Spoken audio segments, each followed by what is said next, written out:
ఎవరు సార్ మీ బెస్ట్ కొడుకు ఎవరు? అంటే మీకు బాగా మంచి ఆత్మీయత అనుబంధం కుదిరిన కొడుకు, ఆఫ్ రికార్డ్, ఆఫ్ సెట్స్ చెప్పడం కష్టం. ఒక్కొక్కరితో ఒక్కొక్క గొప్ప అనుబంధం అంటారు. ఎవరితో అయ్యో అయ్యో అంటే అది లేదమ్మా. ఒక రకంగా అంటీ ముట్టినట్టే ఉంటాను నేను with everybody. It's very rare I go so close. ఒక్కొక్కడు స్వభావం ఒకటి. And I don't feel bad of it. Okay, ఇప్పుడు రామారావు గారితో 10 రోజులే అంతే. అమితాబ్ బచ్చన్తో చేశా. అయ్యో, మీరు అయితే తెలుగు సినిమా హిందీలో తీసిన సినిమాలో మీరున్నారు. అందులో అమితాబ్ బచ్చన్ గారు ఉన్న సినిమా. అమితాబ్ స్ట్రైట్, అందులో తెలుగు వెర్షన్ లేదు, ఓన్లీ అమితాబ్తో హిందీ సినిమా.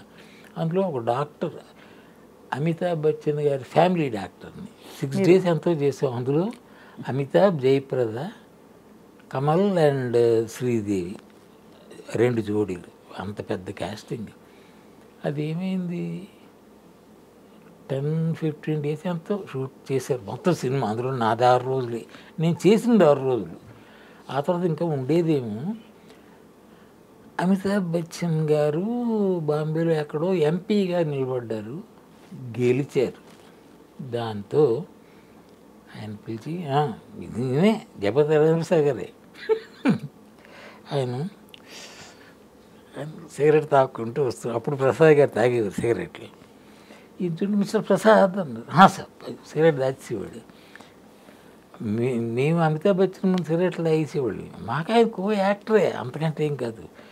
రాజేంద్ర ప్రసాద్ గారు వస్తే సిగరెట్ దాచేవాళ్ళు. రాజేంద్ర ప్రసాద్ గారు ఆయన రాగానే సిగరెట్ దాచి సార్ అవి అక్కడ గెలిచాను. ఈ వేషం దానికి కొంచెం ఎదురెళ్ళే వేషంలా ఉంది నేను ఇప్పుడు చేస్తుంది.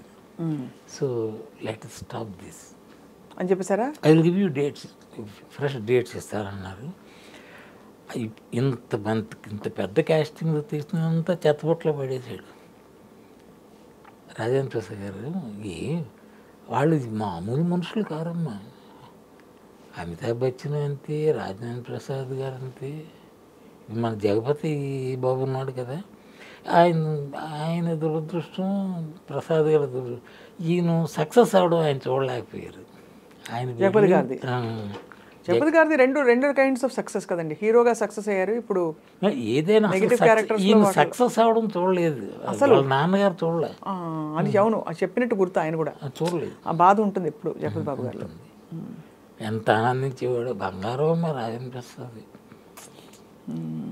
చాలా.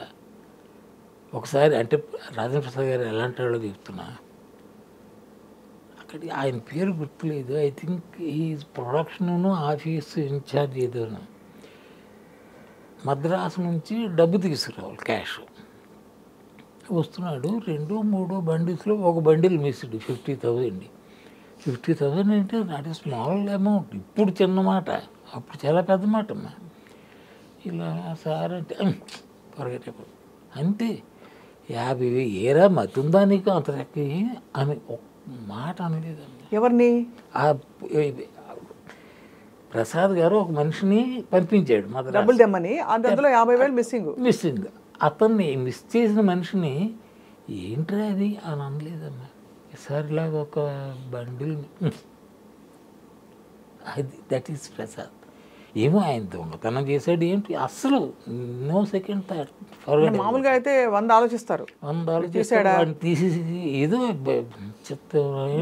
అలాంటి మనిషి ప్రసాద్ గారు, గొప్ప మనిషి. సార్ మీరు ఇంత జీవితాన్ని, ఇంత ఇండస్ట్రీని దగ్గరగా చూశారు కాబట్టి కొంతమంది నటులు కళ్ళ ముందు నుంచి వెళ్ళిపోయారు. టాటా చెప్పేసి సార్ అంటే వెళ్ళిపోవడం, అదే వెళ్ళిపోవడమే, అదే టాటా చెప్పేసి. టాటా చెప్పేసి అప్పుడు మీరు బాగా చివుక్కుమందా, మీకు బాధపడ్డారా, తాత్వికంగా వదిలేశారా? శ్రీదేవి గారిది ఫర్ ఎగ్జాంపుల్, మీరు శ్రీదేవి గారితో కలిసి కూడా నటించారు కాబట్టి. శ్రీదేవి నా చెల్లెలు. శ్రీదేవి ఏమైందమ్మా, నేను యాక్ట్ చేసేటప్పుడు అబ్బో శ్రీదేవి కాదు, మామూలు శ్రీదేవి నా చెల్లెలు. శోభన్ బాబు గారు ఆవిడ, తాతినేని రామారావు, ఇందాక రామారావు, తాతినేని రామారావు, దానికి తాతినేని రామారావు. నాకు శోభన్ బాబు గారు అంటే పెద్ద ఇదేం లేదు, మామూలు ఇలాంటి బాబులు చాలామంది చూసాం అనిపిస్తుంది మనిషిగా. ఆయన టీచర్ అది వదిలేయండి, అది మిగిలిన వాళ్ళతో చూస్తే అబ్బా అనిపిస్తుంది. శోభన్ బాబు గారిని ఫర్ సమ్ రీజన్ అదేదో ఓకే టు ఓకే. మహా అందగాడు, చాలా మంచి మనిషి అంటారు. ఏమో కొంతమంది చూసి ఉంటారు, నేను అంత దగ్గరగా చూడలేదు. ఇది నాకు చాలా మామూలు మనిషి అన్నది నా అభిప్రాయం. అందులో ఆయన రామారావు డైరెక్టరు ఏదో కెమెరా పెట్టాడు, కెమెరామ్యాన్ ఎవడో జ్ఞాపకం లేదు, రామారావు అది ఇక్కడ ఉంటే బాగుండేమో కెమెరా అనేదో మారుస్తుంది. ఎందుకంటే maybe I look A bit more prominent than him అని అనుకుంటున్నాను. లేకపోతే కెమెరా పొజిషన్ మార్చమని చెప్పడం ఏంటి అన్నాడు, అక్కడే పెట్టి చెప్తున్నా. శోభన్ ఈజ్ మామూలు, చాలా మామూలు మనిషి అమ్మ. ఆయన అంటే ఆయన ఫీట్ ఎలా ఉందంటే 1,00,000 రూపాయలు ఎక్కడి నుంచి వచ్చారంటే అక్కడ ఏదో 10 గజాలు భూమి కొనేస్తాడు. అదే చాలా విన్నాం ఈ విషయం. చాలా అంటే చాలామందికి అది మార్గమే, గొప్ప మార్గమే అనుకుంటే మార్గదర్శనం. కానీ నాకేంటో సార్ అనిపిస్తుంది, ఏంటి జీవితం, ఏం చెప్తాం జీవితం గురించి. ఇప్పుడు అంత భూములు కూడబెట్టి కూడా ఫైనలీ వెళ్ళిపోవాలి కదా, ఎక్కడి నుంచి వచ్చాం అక్కడికి వెళ్ళిపోవాలి. ఏం చేస్తాం వెనకేసుకునే అంత? బుద్ధుడున్నాడు ఎవడో అంత డబ్బు వెనక్కి వేయడం. ఇప్పుడు ఈయన ఏంటంటే ఈ మార్గాన్ని ఎంచుకున్నాడు, సులువుగా డబ్బు వచ్చేస్తుంది. ఆయన 1,00,000 రూపాయలు కొన్నది కళ్ళు మూసుకొని వెళ్తే 10 లక్షలకి వెళ్తే ఇప్పుడు ఏముంది, అది ఏం సొమ్ము అది. అంటే you have a study of on the market, అంతే తప్ప అది పెద్ద గొప్ప విషయం ఏం కాదు. 10 రూపాయలు కొన్ని 100 రూపాయలు అమ్మడం గొప్ప ఏంటమ్మా, అంతే. అందరూ పెద్ద తెలివితే. కానీ ఆయన డబ్బుతో ఆయనకుండే అంటే ఒక జాగ్రత్త చాలా గొప్పగా చెప్తుంటారు. మురళీమోహన్ గారు చెప్పారు. It is fact also. Muralimohan real ఎస్టేట్లోకి రావడానికి కారణం ఆయన, శోభన్ బాబు గారు ఆయనే చెప్పారు. అవును, చాలా సందర్భాల్లో చాలా. బట్ ఆయన మామూలు మనిషి, ఈ మురళీ వాళ్ళు ఇట్స్ డిఫరెంట్. అలాగా అలా అంటే మీరు కొనసాగిస్తున్నప్పుడు ఈ ప్రపంచం చూసినప్పుడు మీకు ఆలోచనలు వచ్చాయా, మనం కూడా పొదుపు చేయాలి, ఆదా చేయాలని? లేదు, పొదుపు చేయాలి అంటే సంపాదన అంత ఉంటే పొదుపు చేయాలి, అంత కరెక్టే అంత ఉండదు, కరెక్టే. అవి వచ్చేది సరిగ్గా ఇంకోటి, నా పెళ్ళము 60 తులాల బంగారంతో వచ్చిందమ్మా మద్రాసు నాతో. తిరిగి after some years I decided to go back. మనకి ఇండస్ట్రీ పనికి రాదులే, పని వేస్ట్ అనిపించి వెనక్కి. ప్లస్ మా మామయ్య గారు ఎందుకు అక్కడ జీవితం అలా పాడు చేసుకుంటారు అన్నట్టు ఆ ఛాయలు వచ్చాయి. So I went back. అప్పటికి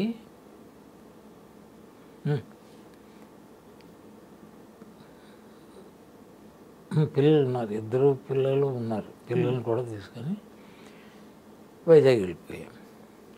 తిరిగి నల్లపూసలతో వచ్చింది నాతో. ఈ 60 తులాల బంగారం ఏమైందంటే,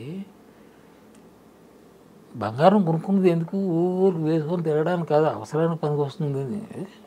ఎక్కడో కుదువ పెట్టడం, మార్టిగేజ్ తాకట్టు పెట్టడం, ఈ రకంగా పెట్టిన బుద్ధుని వదిలితే మళ్ళీ విడిపించుకోవాలి కదా.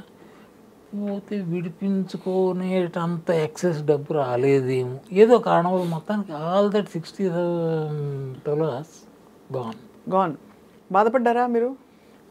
అంటే ఏదో ఉంటుంది, ఎగిరి ఎంత సంతోషించాల్సిన విషయం కాదు. కానీ అవునులే, ఎవరికో ఇంటి కోసమే కదా అనుకోవడం ఒక విధానం. అయ్యో తను తెచ్చుకున్న బంగారం అది వెళ్ళిపోలేదే అని ఒక బాధ. అంటే గొప్ప ఏంటంటే నా పెళ్ళం గొప్ప, అది నాతో ఎంత దెబ్బలాడచ్చు కదా, వదిలేసి వెళ్ళిపోతానని బెదిరించినా తప్పు లేదు. అలాంటిది ఇవన్నీ భరించింది. అయ్యో భారీ సహకారం లేకపోతే ఒక్కటమమ్మ సినిమా ఇండస్ట్రీలో మాత్రం బతకలేడు. ఎందుకంటే టైమింగ్స్ పిచ్చి పిచ్చిగా ఉంటాయి, రోజుల తరబడి వెళ్ళిపోతారు, చుట్టూ అమ్మాయిలు, మంచి అందమైన స్త్రీలు, అన్నీ కదా. మిమ్మల్ని ఎప్పుడైనా పొసెసివ్గా ఫీల్ అయ్యారా మేడం? ఏదో ఉండే ఉంటుంది ఆ రోజుల్లో. అంటే ఇంకోటి ఏంటంటే, నాకు ఈ స్త్రీ చెప్పడం లేదు, తక్కువ ఉంటుంది. అప్పుడు ఏంటి, నేనే ఎవడో శ్రీరామచంద్రుడిని ఏం కాదు, ఏకపత్ని కాదేం కాదు, కానీ అది పెద్ద బాధ పెట్టే అంత లేదు. నన్ను భరించింది అంతకాలం. ఇన్ని తులాలు బంగారం పోయినా మళ్ళీ తిరిగి నల్లపూసలతో వస్తున్నా కూడా ఏంటి అని అడగల. I'm blessed with that. చాలా గొప్ప విషయం సార్. గొప్ప విషయం, నో డౌట్. చూస్తున్నాం కదా, చిన్న తేడా వస్తే ఓ కుక్కలా కాట్లాడేసుకుంటుంటారు మూడు పిల్లలు. ఐ హ్యావ్ సీన్, చూశాను. సో మీరు పిల్లల్ని పెంచేటప్పుడు వాళ్ళకి ఏం చెప్పించారు? మీ జీవితం మీరు చూసిన దాన్ని బట్టి ఫలాంది అవ్వాలి, అవ్వకూడదు, డాక్టర్ అవ్వు, ఇంజనీర్ అవ్వు, టీచర్ అవ్వు, ఇలాంటి ఎవడో పిల్లలకి అలా చెప్పరమ్మా, చెప్పకూడదు. లేవు వాళ్ళని ఏదో పుట్టించాలి అని పుట్టించావో కష్టపడేది ఏం లేదు, ఎందుకో పుట్టించారు. నీకేంటి తిండి పెట్టు, గొడ్డెవ్వు, అది మిగిలింది వాళ్ళ బతుకు. You can't dictate their life. But as a parent sir మీకు ఉంటుంది కదా కన్సర్న్, నేను చేసిన మంచి పనులు వాళ్ళు చేయాలి, నేను చేసిన తప్పులు వాళ్ళు చేయకూడదు. అబ్బాయి నేను అంత సీన్ ఆలోచించలేదు. వాళ్ళని బడికి పంపించడం అంతే, అది జీతం కట్టడం. ఇద్దరు సినిమా ఇండస్ట్రీ వైపు మొగ్గు చూపించలేదా? ఇప్పుడు నా కూతురు అంటే నేను చదువులో మొద్దులు కానీ వాళ్ళు తెలివైన వాళ్ళమ్మా. అది ఎంసీఏ ఏదో ఉందో ఒకటి అది చేసింది. అందులో ఏవో క్లాసులు ఉండదు, first class, second class, third class. అది అయితే మొత్తానికి బాగా పాస్ అయింది. పాస్ అయ్యి ఏం చేసింది, తనకి పెళ్లి సంబంధాలు ఉన్నాం కదా, ఎక్కడో ఎవడికో చెప్పాం ఇలాగా ఆమె ఏంటంటే ఒక ఇద్దరు వచ్చారు, అన్న తమ్ముళ్ళు. అన్నగారు పిల్లని చూడడానికి వచ్చాడు, చూశాడు, వస్తానుకున్నాం. 3 నెలలు పెళ్ళి అయిపోయిందన్న, అయిపోయింది. ఓకే, కట్నం ఎంతో ఏవో 1 లక్షలే. నా దగ్గర పైసా లేదు. నా చుట్టూ ఉన్న వాళ్ళందరూ కోటీశ్వరులేదమ్మా, అందరూ. మామగారు, బావలు, అటు ఇటుగా every one is very rich. So వాళ్ళ సహకారంతో పెళ్ళైపోయింది. వీడు నా కొడుకు బీసీఏ చేశాడు. ఆ తర్వాత ఇక్కడ ఏదో బిజినెస్ స్కూల్ ఏదో ఉంది, ఇక్కడ ఏది ఇండియన్ బిజినెస్ స్కూల్ ఏదో ఒకటి, ISB Indian school of business. అందులో చేర్చుదామని నాకు సరదా. ఏదో అప్పో కింద ఏదో చేసి ఎవడ తల కుట్టుదాము, తనో చేసి చదివిద్దాన్ని. ఈ సైడ్ నో, లేదు డాడీ నేను ఉద్యోగం చేస్తూ చదువుకుంటాను అన్నాడు. వాడు బీసీఏ. నవ్వు అంటే బహుశా వాడి ఉద్దేశం డాడీ కష్టపడతారు అన్నట్టు అనుకుంటున్నాను నేను, లేకపోతే నో రీజన్. అలాగే ఉద్యోగంలో చేశాడు. వాడి ఉద్యోగాలు కూడా ఎలాంటివంటే లైఫ్ ఎలా ఉంటుంది వీడమ్మా. బీసీఏ అయిపోయింది, 3,000 రూపాయల జీతానికి చేరాడు. మేము పెంట్ హౌస్లో ఉండేవాళ్ళం, కిందనే ఒక కంపెనీ ఉంది, ఆ కంపెనీలో అయింది ఏదో చేశాడు, అలా చేశాడు. ఏదో అన్ని పెద్ద కంపెనీస్, మల్టీనేషనల్ లాంటివి. ఇప్పుడు రిలయన్స్లో he some assistant vice president ఏదో సంథింగ్ ఒక పొజిషన్లో ఉన్నాడు. పొజిషన్ అంటే ఇప్పుడు బాగా చెప్తున్నా, ఇదో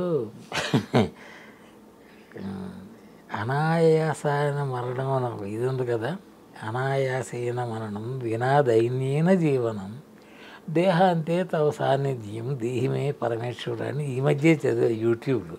అబ్బబ్బా ఎంత బాగా చెప్పాడా ఎవరో తెలియదు. దేహాంతే తవ సాన్నిధ్యం చాలా పెద్ద ఆశ, అది అక్కర్లేదు కానీ నేను మొత్తం 3 చెప్పాడు ఆయన. ఇలా అది నాకు పరమేశ్వరుడు. ఆ 3వ వదిలేసి నాకు ఆ 2 చాలులే. ఆఖరి రోజులు శాంతంగా సుఖంగా వెళ్ళిపోవాలి, అది వెళ్తుంది నాకు. ఐఎమ్ సో హ్యాపీ సో నిజంగా కనుబొమ్మలు ఉన్నాయి, ముడిపడతాయి కానీ కనుబొమ్మలు ముడివేయాల్సిన అవసరం లేదు, అంత హ్యాపీగా దొరుకుతుంది. ఎందుకంటే సంపాదించి పెట్టాలి, ఎవరికి అది ఏ బాధ లేదు, సంపాదించి పడేస్తున్నాడు. ఏం కావలిస్తే అడగడం మరుక్షణం ఉంటుంది అక్కడ. మా అబ్బాయి నేను మందు కొడుతుంటాను, అది రమ్ము. ఒకసారి బయటకు వెళ్తున్నాను, ఏంటి డాడీ అక్కడికి వెళ్తున్నాడు మందు కన్నా. నేను స్కూటర్ మీద వెళ్ళి నా బాటిల్ తెచ్చి కూర్చున్నాను. 2 నిమిషాలు మళ్ళీ వీడు వచ్చాడు, వాడు వెనక ఓడాడు పట్టుకుని. దానిలో నేను తాగేది 10-12 బాటిల్స్. నువ్వు రోజు అంటే అయిపోయిన తర్వాత బాటిల్ వెళ్ళడం ఏంటి చెప్తున్నా. అంటే బ్యాడ్ హ్యాబిట్ని సపోర్ట్ చేస్తున్నాడు అనుకుంటే అది వేరు. ఇంక నన్ను సపోర్ట్ చేయడం నో అనడం 80 ఏళ్ళ తర్వాత నాకు ఎవడ ఏం చెప్తాడమ్మా ఇది చెయ్యని కదా. అది వాడు కూడా చెప్పడు అని చెప్తున్నా. 12 బాటిల్స్ అలా పడి ఉన్నాయి. నాకు బాటిల్ 6 days వస్తుంది అంటే 60 days అక్కడ రెడీ ఉన్నాను. 12 ఏళ్ళు 72 3 నెలలు అటు ఇటు. అంటే ఇండస్ట్రీలో ఉండబట్టి అలవాటైందా సార్ మీకు ఆ వాతావరణంలో, లేక బాధలో వచ్చిందా, సంతోషంగా బాధగా ఆడుతుండే బాబే. నేను ఎప్పుడు బాధపడినమ్మా అస్సలు. బాధపడి బుడ్లు ఎత్తారంటారు, అది ఒక రకం సైకాలజీ ఉంటుంది. నాకు బాధల వల్ల అది లేదు. అప్పుడప్పుడు ఫ్రెండ్స్ వారానికి ఒకసారి 10 రోజులకి ఒకసారి ఉండేది. నా కొడుకు పుట్టిన తర్వాత రెగ్యులర్ అయింది. ఓహో, అంతవరకు అప్పుడు కొడుకు పుట్టిన తర్వాత అంటే ఒక 40 years తర్వాత నా ఏజ్ అప్పుడు రెగ్యులర్ అయింది. మేడం సార్, మీ శ్రీమతి గారు మిమ్మల్ని మీ జీవితం చూసి ఏం చెప్పారు మీకు లైఫ్ లాంగ్? ఇప్పుడు ఎక్కడున్నారు? నాతో ఉంది, దాన్ని టాటా చెప్పి వచ్చాను. ఓహో, ఇక్కడ హైదరాబాద్లో స్థిరపడిపోయారు అందరూ. ఇప్పుడు ఈ స్థిరం అన్న మాటకి అర్థం లేదు అది, బట్ స్థిరపడిపోయినట్టు లెక్క. ఇప్పుడు మేము అద్దెకే ఉంటున్నాం. నాకు ఎంఐజీలు ఉన్నాయి కదా చిత్రపురి కాలనీలో, ఎంఐజీ, ఎల్ఐజీ, హెచ్ఐజీ అని 3 ఉన్నాయి. అవును. అందులో ఎంఐజీలో నాకు నా పేరున ఉంది ఒక ఫ్లాట్. అది ఎలా వచ్చింది? అది రావడం కూడా చూసాము. అంటే లైఫ్లో ఏదో పెద్ద ప్లాన్లు చేయకండి, బుద్ధిహీనత ప్లాన్ చేయడం వద్దు, జరుగుతుంది. చిత్రపురి అని ఏదో పెట్టారని, దీనికి ఏదో పెట్టుకుంటే చీప్గా వస్తాయని చెప్పి ఏదో చెప్తే నేను మెంబర్షిప్ తీసుకున్నా. 200 500 మెంబర్షిప్ నేను తీసుకున్నాను. అంటే కరెక్ట్గా 2000లో అమ్మ. 2000 ఇప్పుడు 2024 కదా, 2024 ఇప్పుడు 2000 దీనిలో కట్టాను. ఆ తర్వాత వచ్చారు అన్నారు. వాడి నంబర్లు కూడా వాడిచ్చింది. మీకు ఇదో ఈ ఫ్లాట్ అని పూర్తి కట్టేసి it's registered on my name, అది నా పేరు ఉంది.